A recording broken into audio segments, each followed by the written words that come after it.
కొద్దిగా tension, excitement ఉన్నట్టుంది. Calmness ఉందండి. అంతే.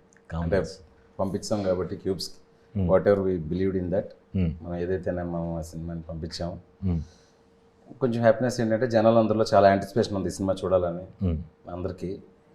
So I'm also waiting. Okay. ఏంటి ప్రేమ కథల నుంచి సడన్గా డివోషనల్గా మారిపోయినట్టున్నారు?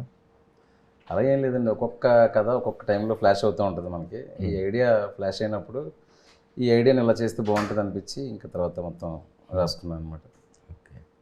మీరు కథ రాసుకునేటప్పుడు వీఆర్ చూసి థియేటర్ నుంచి బయటకు వచ్చాక ఏ పాయింట్ మాట్లాడుకోవాలని మీరు అనుకుంటున్నారు? పలానా పాయింట్ అని కాదండి, ప్రతి సినిమా టోటాలిటీలో ఒక ఇంపాక్ట్, ఒక ఎక్స్పీరియన్స్ ఇస్తుంది. టోటల్ ఫర్ ఎగ్జాంపుల్కి నిన్ను కోరు అనుకోండి, లైఫ్ మనకు చాలా ఛాన్స్లు ఇస్తుంది, మనం లైఫ్ ఒక ఛాన్స్ ఇవ్వాలి. నేనేమనుకుంటున్నా, ఏ కథ చెప్పినా ఏదో ఒక విషయాన్ని కంక్లూడ్ చేయాలి అని నమ్ముతాను. ఇప్పుడు మజిలీలో కూడా ఇంచుమించు అలాంటిదే, లైఫ్ మళ్ళీ బిగిన్ అవుతుంది. టక్ జగదీష్ ఉంది, బ్లడ్ రిలేషన్ అనే దాని గురించి. ఇప్పుడు ఖుషి ఉంది, సిద్ధాంతాలు కాదు, ఫస్ట్ మనుషులను రెస్పెక్ట్ చేయడం కంటే గొప్ప సిద్ధాంతం ఏముండదండి. అది ఎంత వర్కౌట్ అవుతుంది, ఎంత వర్కౌట్ పక్కన పెడితే అంతర్లీనంగా ఏదో ఒకటి, అరే ఈ సినిమాలో డైరెక్టర్ ఇది చెప్పడానికి ట్రై చేసాడు అనేది చూసుకుంటాను. అలా ఈ సినిమాకి వచ్చేసరికి కూడా ఒకటి ఉంటుంది. ఓకే. బయటకు వచ్చేసరికి అది ఉంటుంది, ఒకటి అనుకుని వస్తారు. ఓకే. అది ఈ ఇరుముడిలోని మూడు ముళ్ళు ఏంటి చిక్కులు?